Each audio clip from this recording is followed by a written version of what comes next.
Last Friday, some local veterans worked to make sure those who served were honored day and night. They led by example. Volunteers stood watch over a special memorial in Sycamore for 24 hours. Dylan Strachey met the man who took the first shift, who calls the day a personal mission.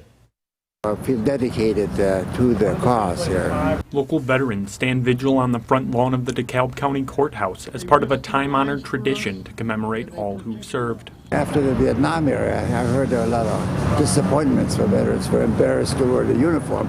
This has changed a lot, I think. People are much more appreciative of the armed services. Veterans Day, most people think is a holiday and a way to say thank you to veterans. But they can say thank you to veterans any day of the year. For a full 24 hours, veterans take turns keeping watch over this memorial. More than 130 flags join them as they stand guard at all hours of the night.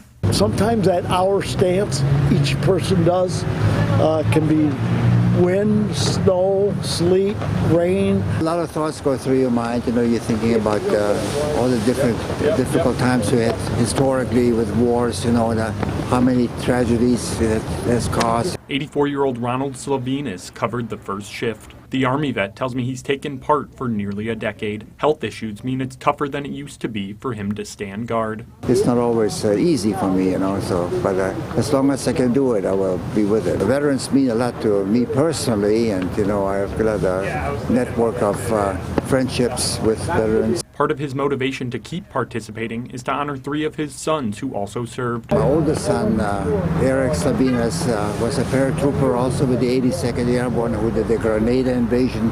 And my second son, Marcus Slavinas, he was in the Marine Corps, Marine Recon. He fought in Fallujah, so we have a history of service. The youngest of the 3, Brian, never made it back home. He was killed in action in Iraq. He was a chopper pilot, a Chinook pilot, in November '03. Slavinas says too many military members have paid the ultimate sacrifice. He's holding out hope for a day when new recruits are no longer needed. Technically, we shouldn't have any wars. You know, we should plant trees and flowers. But he's not optimistic that time is coming anytime soon. Sometimes we can't help it, you know, we have to serve. When we're threatened, that's what it's all about, you know. That was Dylan Strachey reporting. The same group of DeKalb County veterans also puts up flags in front of the courthouse for Memorial Day.